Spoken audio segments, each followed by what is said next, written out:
Hello, everyone. This is James Nussbaumer, and I am the author of this book, The Master of Everything, a story of mankind in the world of illusion that we call life. It is on sale. Whoops, excuse me.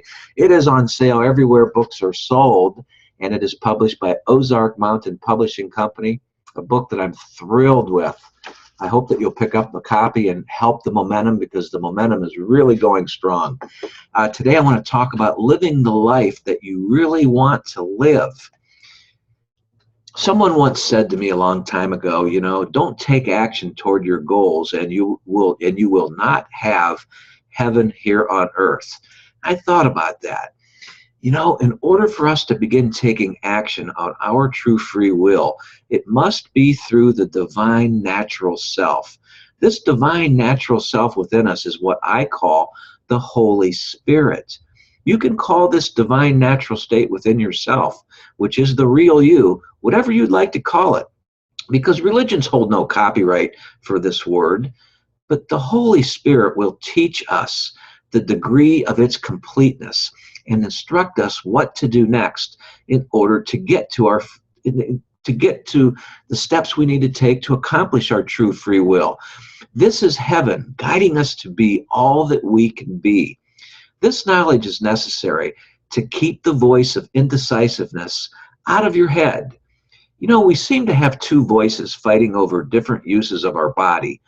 If this perception is true, our body has the capability to shift its allegiance from one voice to the other, making concepts of both heaven and hell kind of difficult to understand. Think about it this way. Isn't it just heaven when you are doing in life what it is you really want to be doing? On the other hand, isn't it kind of like hell when you know your life is not where you want it to be? Have you ever noticed that when you set out to achieve something you truly want and you finally get the momentum going, a part of you starts coming up with excuses that bring on conflict within you, and then your momentum kind of stops? A Course in Miracles teaches us that it's that ego confusion out of fear keeping us from reaching that heavenly state. And this is where we need to resolve our inner conflicts. Isn't it difficult to overcome the belief that when your body dies, that you will no longer be? Yeah, that's a hard concept to grasp, isn't it? But conversely, on the other hand, isn't there a constant urge in you that tells you there is more to you than just a body? This is why the ego likes it when you are afraid. Because when you are in fear, you shift your attention to your body and you feel vulnerable there. The ego, which is the fear itself, likes this because then you will be in need of what it can offer you, which really is nothing but hell on earth. Consider this story told to me many years ago by an old-timer who's no longer in this world. Here's the story. It goes like this. A big, tough samurai once went to see a little monk. "Monk," the samurai barked in a voice accustomed to instant obedience, "teach me about heaven and hell." The monk looked up at the mighty warrior and replied with utter disdain, "Teach you about heaven and hell? I couldn't teach you about anything. You are dumb. You're dirty. You are a disgrace. You are an embarrassment to the samurai class.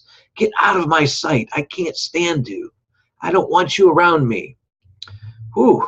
The samurai didn't know how to take this. The samurai got very furious. He shook his head, red in the face, speechless with rage.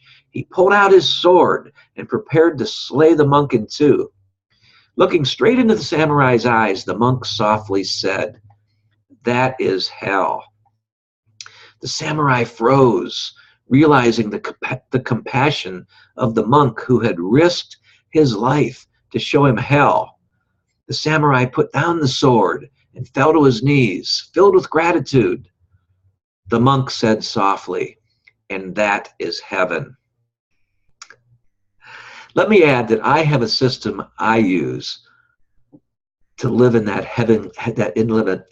heavenly state rather than hell.